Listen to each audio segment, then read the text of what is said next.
Hey everybody, this is Craig. And this is KJ. And this is Truly Remarkable Life. And today we're going to talk about something near and dear to our hearts, and that is losing a pet, which some of you may know. If you've watched our previous videos or follow us on Facebook or Instagram, we just unfortunately lost our beloved little Scrappy after 16 years. So today we want to help others who have or are facing losing a pet and tell you a little bit about our experience.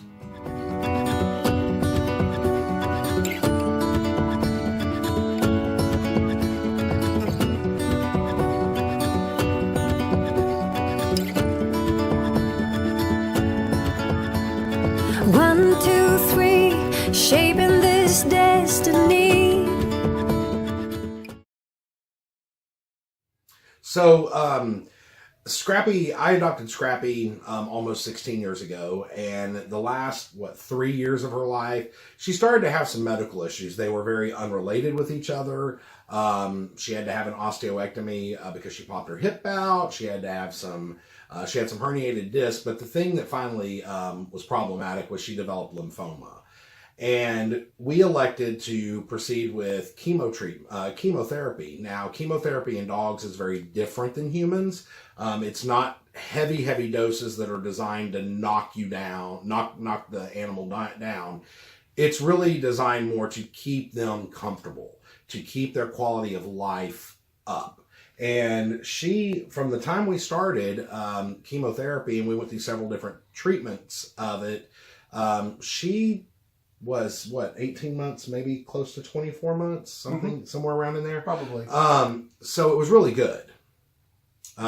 We consulted with a local hospital in St. Louis, VSS, and Veterinary Specialty Services. They are absolutely amazing. Our experience with them was absolutely wonderful. They were so amazing. I mean, from generalized advice on what kind of treatment they have and explaining all of the treatment, all the way up to just particularly handling her. And handling us. Yeah. and being compassionate and everything with us. Yeah, they were absolutely amazing. Shout out to Dr. Smith. Thank you so much. It was all of the staff there. But all the staff has been absolutely amazing. We got hugs. We got everybody came to see us. So it was really great. Scrappy herself was a little snippy towards the end. The last couple of years of her life, she was a very feisty little dog. She had her own little mind, and she didn't like to be messed with. And so as she got sick, she didn't like to be messed with more. They were amazing. I mean, she was listed on the charts probably as being, not friendly, but they knew her. They knew her very well. And they would even pull in to treat her. They would pull in people that she knew and liked from other departments. That made her feel more comfortable. Yeah. They would take her back for treatment or whatever, and if she was being particularly feisty, they would pull in other techs that she knew, and that would help to calm her down. So they really went above and beyond to make sure that she was comfortable and as happy as could be, and absolutely amazing. Yeah, it wasn't a traumatic experience for her to go there, other than the being messed with and poked a little bit. That's really important when you're faced with something like this, is finding the right medical facility for your dog, because you want someone that's compassionate and truly does love dogs. And I believe we found that in VSS. We did. The next thing is really, Scrappy had a long period of time. It was a hard decision for us to do treatment, how long we should do treatment. We really balanced it with the quality of life for her. And, so she'd be a little tired for a couple of days and then she'd bounce right back. We felt like it was of value to her, not to us, to her. And that's why we continued during the treatment. If you've watched our previous videos, you'll know there's a couple of videos in there where we talk about the more in-depth things about her lymphoma and the treatment that we did, and I'll link that down below. The important thing is for us is we had to watch her very closely to know when is it time. And that's the hardest part, I think, for dog owners. There's no special answer. You have to know your dog, and you know what's right for them. You know their behavior, and you know yourself. You know what you can handle and what your finances can handle. Right. And so for us, Scrappy's signs of going downhill, she started, her eyes became unfocused. She really wasn't quite sure 100% of the time what was going on. She had stopped using the bathroom outdoors. She just gave up and was using it inside. Now, she did it in the same spot every time, so we knew she hadn't lost continence, but she was... It had gotten cold, and I don't think she got to where she didn't want to go outside because it was cold and snowy. So. And she did that sometimes when she was healthy. Yeah, she did that whenever she was healthy, too. So yeah. But she ate constantly, but she was also on prednisone. Right. So her appetite was great. We knew when she started to kind of lay off the food and didn't want it and started to kind of get a little fuzzy. And then we saw her start to lean on things when she was standing there by herself. She would stare at us a lot and just want something, but didn't know what she wanted. Yeah. And once that started happening, it was quick. Yeah. And we did make the decision, and we booked an appointment with a vet who comes to the house. It was a company called Lap of Love, and they were absolutely amazing. Dr. Donetta was extremely compassionate. She came out to the house. The whole thing was it was almost spiritual, really. It was. She made sure that we understood how much she valued our dog and our relationship with our dog. It's one of those things that you really have to, again, know your dog. And it was important for us to have her at home. And we were able to do that, and we're glad we did. But the entire experience, and we won't go through the details because it is kind of painful and upsetting, but you need to know that you are going to be there for your dog. It's the last thing they're going to see, and you are going to see your dog go to sleep. And I can't stress this enough. If you are a pet owner, it is so imperatively important that you are there with them for the last moments of their life, because it is not about you. No. It's about them. And it's going to hurt, and it's going to be hard, and that doesn't matter. No. You don't matter. You are going to be there for you're going to be the last thing. You are the most comforting thing in the world to them, and you need to be there when they close their eyes. You get to be there when they close their eyes. Be there for them. Be there for them. So, one of the things to know is that those vets that come to the house, they're very instructive. They tell you everything. They explain everything that's going to happen. Your vet should also do that at a location if you take your dog in. So keep that in mind. If they're just like, okay, we're going to do this now, that might not be the best experience for you, and you want to look at that again, unless it's an emergency situation. Yeah, but most vets, most clinics that I'm aware of, having talked to many vets and vet techs, even if you do have to go to the facility to have it done, they will let you in the back while it's happening. Right. They will let you be there, and that's very important. Just to kind of a real quick, we woke up that Saturday morning knowing that this was going to happen, and had decided just to make it the best day ever for her. She had, the day before, she had started refusing food.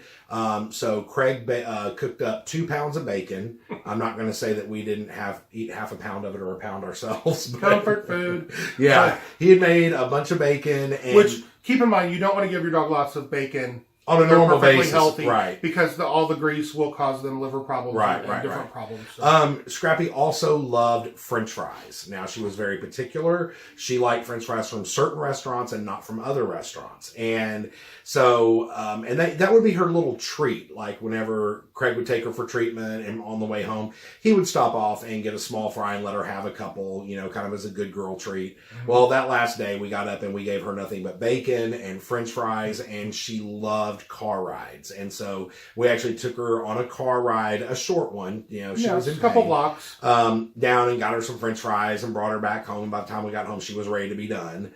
But we just, I think we have some video footage of her holding her head out the window and everything that last day. So prepare yourself, but I'll include it here. Yes. And we just tried to make it the best day possible for her, the best day ever. And we were there, and we were in the floor with her and loving on her. And, I think it's very important, that last day was something that we're always going to be able to remember. And she got to go out doing everything she loved. French fries. French fries. And she, she had bacon up till the end. So, but what I will add to that is that it was very important, I think, just for her also to occupy her mind and to occupy her so that she didn't sense the upset, frustration, scariness, all of that.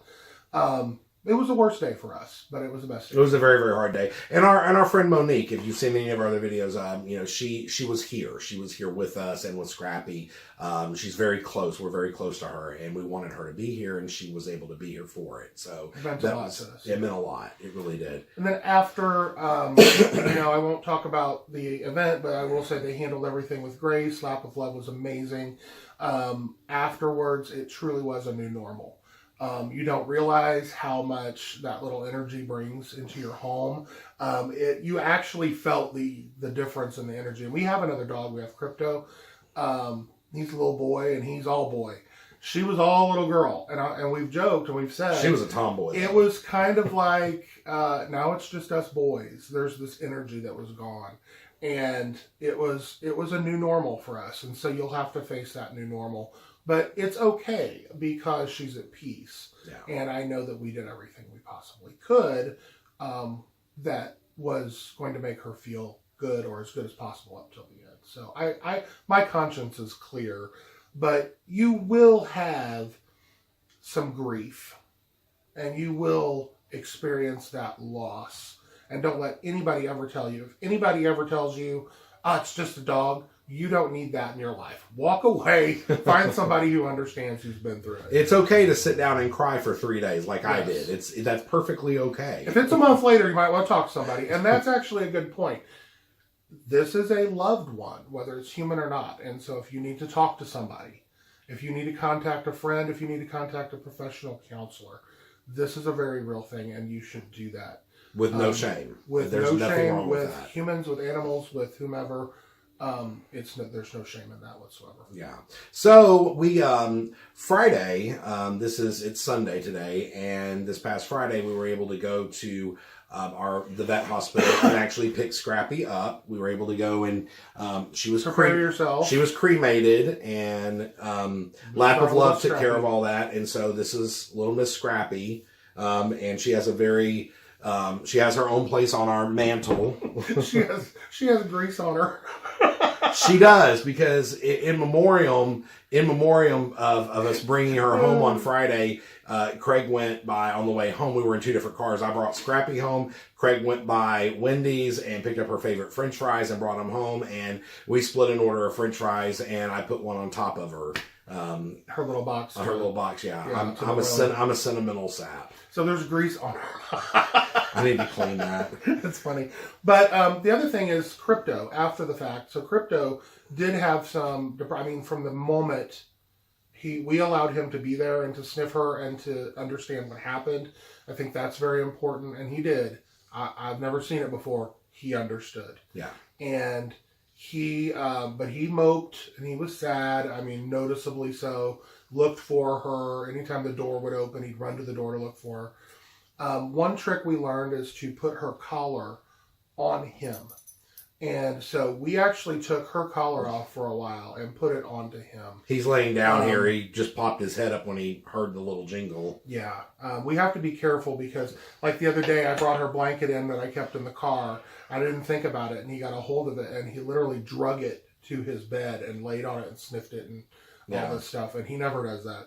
So your other dogs will go through things, but putting the lost dog's collar on your existing dogs brings them some comfort. They can smell it and they can sense it, and they feel at peace. And he instantly, I'm getting choked up. He instantly calmed down. Instantly just laid down and calmed down. So it took a few days. He still has little reminders of her, but he's doing good. Again, it's just the new normal because his pack order has changed. Yeah. And so now he's kind of reassimilating into that. Yeah. But just to to talk about kind of our feelings about it. And to wrap that up, we have no regrets. We did what we could and what we had to do, and we're at peace with the decisions that we made for her. And that, I think, is such a gift. Yeah, it really is. Do what's right for your pet, and do what's right for you. You know what you know your pet, and there's no wrong answer. There's no right answer. There's no right answer. There's no wrong answer. You're always going to feel like you're doing it too soon, and then you're always going to feel like you did it too late. Yeah, and that's okay. Yeah. Now, we wanted to share with you a little bit, too, about what we did after the fact to memorialize Scrappy. Walgreens has this great program. There's other ways to do it, where they'll do an art canvas. And so we actually did one of these for the VSS office, the Veterinary Specialty Services offices. They post all kinds of pictures and everything of their dogs. People will bring in memorials. And cats, And cats, thank you. And bring in their dogs and cats photos or memorial type items or thank you cards. And they make sure to post all of those everywhere. I used to love reading them. Me too. So we made one for them. And this is it. And I'll include a close-up picture of it. But I am a writer, so I actually, part of my coping mechanism was to write a poem for Scrappy, and I included that on it, so it'll kind of forever be there with her. And he read it to her. I got to read it to her. And we had some amazing things. I'm leaning, sorry. Our friend Monique got us a very special plaque that we can put beside this with Scrappy's photo. I hope you can see it. And then the VSS, I'm sorry, Lap of Love. The Lap of Love did some things for us as well. Like right before she, whenever she was being sedated, but before they finalized the process, they did a beautiful little paw print. It's really cute. They used the little push things, and there's her name. And surprisingly, I expected this to be heavy. It's like lighter than a cookie. It is. It's very light. I don't know what kind of substance they use, but it's really good. It's really nice. And they gave us a couple of locks of her hair. And then, of course, we got a card afterwards, and they wrote a very nice little eulogy kind of thing that they posted on their site. And so it's very nice. It kind of wraps it up for you with what feels right for us, for the owners. It was done very well. It really was. And so for those of you that are local in the St. Louis area, we will include the websites for all of the companies that we've mentioned here. We're promoters. We're not sponsored. This is purely because we had a great experience. This is based on our experience with them. Yeah. So we'll include all of that. Check the notes under the video. Also, make sure you come by to our Facebook page and our Instagram. We do post different things other than this, much more upbeat. We love to travel, and you'll see a lot of travel things for the new folks here. Yeah. So we just wanted to say thank you for all the support also from you guys and for our friends and family. The support from everybody, the outpouring of support on social media while we were going through all of this it helped. It really did. It really did, to know other people have been through it. Yeah. So thank you. And we'll close out now. So if you haven't already, go find your truly remarkable life. Absolutely. And we will see you again next time. Bye. Okay. You know what we did, Bubba? We went to the store and we got a shadow box and some pretty stuff so we can make a memorial for your sister. Yeah. Now come on, Daddy's gonna put on his comfy pants so we can go cuddle on the couch. Comfy pant time. It is comfy pants time.